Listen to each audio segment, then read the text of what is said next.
आज का हमारा अगला वाला लेसन है पार्ट 2, प्राणियों में पोषण। आपने भोजन प्रकाश संश्लेषण द्वारा स्वयं बना सकते हैं, परंतु प्राणी जंतु ऐसा नहीं कर सकते। प्राणी अपना भोजन प्रत्यक्ष अथवा परोक्ष रूप से पौधों से प्राप्त करते हैं। अपना भोजन स्वयं कौन बना सकते हैं? प्रकाश संश्लेषण की क्रिया द्वारा पौधे। लेकिन प्रत्यक्ष या अप्रत्यक्ष रूप से प्राणी है, जंतु है, हम मनुष्य हैं, ये सभी हम किसके ऊपर निर्भर रहते हैं? प्राणियों के ऊपर या पौधों के ऊपर। कुछ प्राणी सीधे ही पौधों का भक्षण करते हैं। कुछ प्राणी ऐसे होते हैं जिसने आपने देखा होगा, गाय है, भैंस है, बकरी है, ये सभी क्या करते हैं? डायरेक्ट सीधे पौधे का भक्षण करते हैं। जबकि कई अन्य जंतुओं को अपना आहार बनाते हैं, जो पौधे खाते हैं। कुछ जंतु पौधे एवं जंतु दोनों को खाते हैं। कुछ जंतु ऐसे भी देखे होंगे जो पौधों को भी खाते हैं और जंतुओं को भी खाते, दोनों का आहार के रूप में उपयोग करते हैं। याद रखिए कि मानव सहित सभी जीवों को वृद्धि करने और शरीर को स्वस्थ एवं गतिशील बनाए रखने के लिए खाद्य पदार्थों की आवश्यकता होती है। अब ये अपने मन में प्रश्न उठता है कि भोजन की आवश्यकता क्यों होती है? तो एक तो मानव है, मनुष्य, पौधे एवं जंतुओं सभी को अपनी वृद्धि और विकास करने के लिए भोजन की आवश्यकता होती है, और अपने शरीर का क्या हो जाता है? विकास हो जाता है। खाद्य पदार्थों की आवश्यकता इसीलिए होती है। प्राणियों के पोषण तत्वों की आवश्यकता, आहार के अंतर्ग्रहण, भोजन ग्रहण करने की विधि और शरीर में इसके उपयोग की विधि सम्मिलित हैं। आप कक्षा 6 में पढ़ चुके हैं कि खाद्य भोजन के अनेक संघटक हैं। स्मरण कर उनके नाम लिखिए। जो आपकी किताब में आया हो इसका स्मरण करना और उसके नाम लिखना आपको, 1, 2, 3 और 4। कार्बोहाइड्रेट जैसे कुछ संगठक जटिल पदार्थ है। कार्बोहाइड्रेट जैसे है ना, ये कुछ जटिल पदार्थ होते हैं। अनेक जंतु इन जटिल पदार्थों का उपयोग सीधे इसी रूप में नहीं कर सकते, क्योंकि ये सीधे अपने को नहीं मिलते। हमको गेहूँ, चावल आदि का हम जो उपयोग करते हैं तो उसके अंदर से अपने को कार्बोहाइड्रेट मिलता है, क्योंकि सीधे हम बाजार में उपलब्ध नहीं होता है कि उसको खरीद के ला के खा सकते हैं। ये उनका आहार करने से हमको कार्बोहाइड्रेट की प्राप्ति होती है। अतः इन्हें सरल पदार्थों में बदलना आवश्यक है, जैसा निम्न आरेख द्वारा दिखाया गया है। जटिल खाद्य पदार्थों का पहला चित्र है, जिसके अंदर जटिल खाद्य पदार्थ आपको दिखाए गए हैं। ये वाला, जिसके अंदर आपको जटिल खाद्य पदार्थों की श्रृंखला दिखाई गई है, ये जटिल खाद्य पदार्थ है, और ये वाले सरल खाद्य पदार्थ हैं। तो ये जटिल और सरल कैसे हैं, इनका भी आप एक बार अध्ययन करेंगे। अध्ययन करने से आपको सब मालूम पड़ेगा कि जटिल क्या होते हैं और सरल पदार्थ क्या होते हैं। इसके लिए आपको थोड़ा पीछे जाना पड़ेगा। जटिल खाद्य पदार्थ क्या होते हैं और सरल खाद्य पदार्थ क्या होते हैं। जटिल पदार्थ उनको सरल रूप में बदल देते हैं, जैसे जो हमको इसी प्रकार से मिल जाते हैं उनको कहेंगे जटिल। तो जटिल और सरल में थोड़ा अंतर है। आपने अनेक बार देखा होगा, जैसे कार्बोहाइड्रेट अपने को प्राप्त करना है तो क्या करेंगे? कार्बोहाइड्रेट को जैसे हमको प्राप्त करना है तो जटिल पदार्थ के रूप में ये आएगा कार्बोहाइड्रेट, क्योंकि हम खाद्य पदार्थ जो खाएंगे, चावल है, गेहूं है, उनका उपयोग करेंगे, उससे ये जटिल बनेगा। और सरल पदार्थ क्या है? जो हमको डायरेक्ट जैसे भोजन के रूप में मिलता है, जब पशुओं को, पेड़ पौधों को खा लेते हैं, वो सरल में आता है।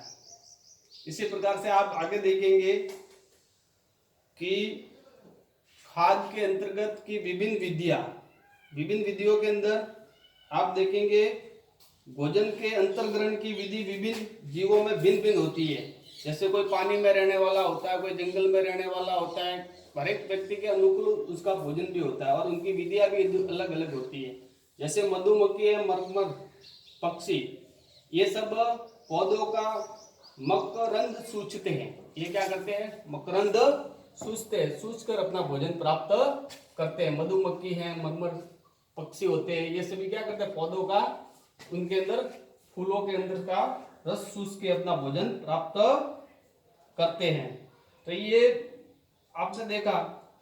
अब है पौधों का मकरंद सूंघते हैं। मानव एवं अन्य कुछ जंतुओं में शिशु का माँ दूध पीते हैं। जैसे आपने देखा कुछ जंतु ऐसे भी होते हैं जो माँ का क्या करते हैं, दूध के रूप में अपना आहार लेते हैं।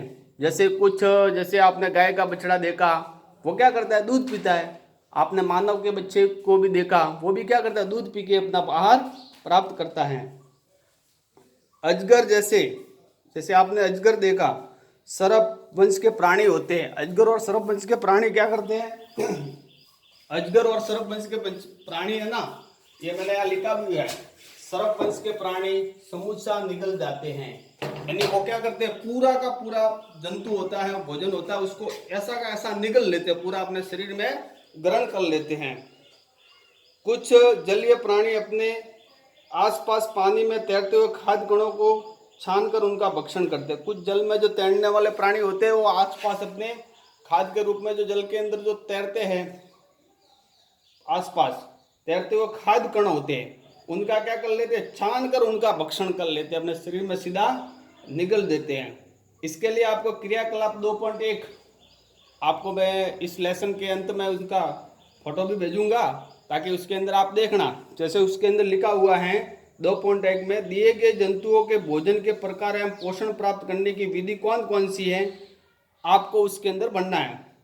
जैसे पहला लिखा हुआ है, जंतु का नाम, आहार का प्रकार, आहार की विधि।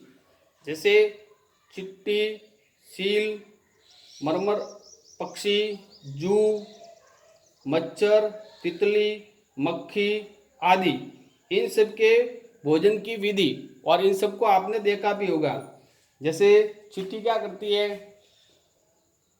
करती है, जो भोजन के कण होते हैं सूक्ष्म, उनको भी खाती है, मांस का भक्षण भी करती है। तो उसकी आहार का प्रकार और वो आहार को कौन सी विधि से लेती है, उस दोनों विधियों का नाम लिखना।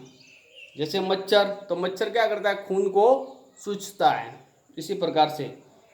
अब आहार की विधि, छीलना, चबाना, काटना, वेदन, पकड़ना तथा निगलना, और साइफनीज, स्पीच, शोषण इत्यादि, ये विधियों के नाम दिए गए आपको। इसके अंदर से कौन सी विधि आती है वो आपको लिखना है। इसके नीचे मैंने आपको एक बताया हुआ है, जैसे मानव में पाचन कैसे होता है, जैसे इसको मैं चित्र द्वारा भी आपको स्पष्ट करूंगा, लेकिन अगले लेसन में। इस लेसन में आपको मानव में पाचन के बारे में पढ़ना है।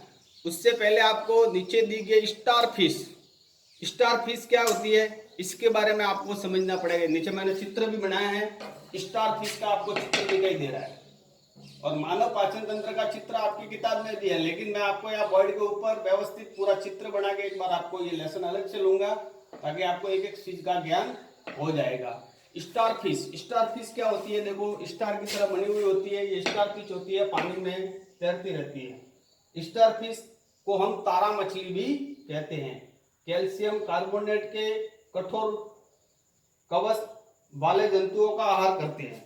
ये किसका आहार करती है, कार्बोनेट और कैल्शियम वाले कठोर कवच वाले जंतुओं का आहार करती है, जिसके ऊपर का आहार एकदम वो आवरण कठोर होता है। कवच खोलने के बाद ये अपने मुख से अपना आमाशय बाहर निकालती है तथा जंतु के कोमल भागों को खाती है, और जंतु के कोमल भाग होते हैं उनको खाती है।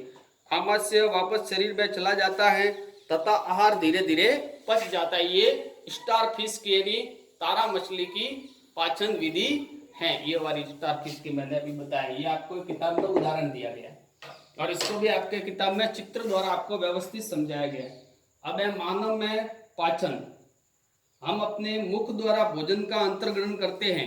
हम सभी भोजन को कहाँ से ग्रहण करते हैं, मुख से ही ग्रहण करते हैं। इसे पचाते हैं तथा फिर उसका उपयोग करते हैं। आहार का बिना पचा भाग मल के रूप में निष्कासित किया जाता है। आहार का जो बिना पचा हुआ भाग होता है वो हम उसका निष्कासित कर देते हैं। क्या आप कभी ये जानने का प्रयास किया है कि शरीर के अंदर भोजन का क्या होता है? आपके मन में एक प्रश्न आता है कि अपने शरीर के अंदर भोजन का क्या होता है। भोजन एक सतत नली से गुजरता है जो मुख गुहिका से प्रारंभ होकर गुदा तक जाती है। इस नली को विभिन्न भागों में बांट सकते हैं। जैसे पहला भाग है मुख गुहिका, जिससे अंदर हम भोजन को ग्रहण करते हैं। दूसरा भाग है ग्रास नली, जिसको हम गर्शिका भी कहते हैं। तीसरा भाग है आमाशय, ये रहा आमाशय तीसरा भाग। फिर है शुद्रांत्र, जिसको हम चोटी आंत कहते हैं। इसके बाद में है बृहदांत्र, जिसको हम बड़ी आंत कहते हैं।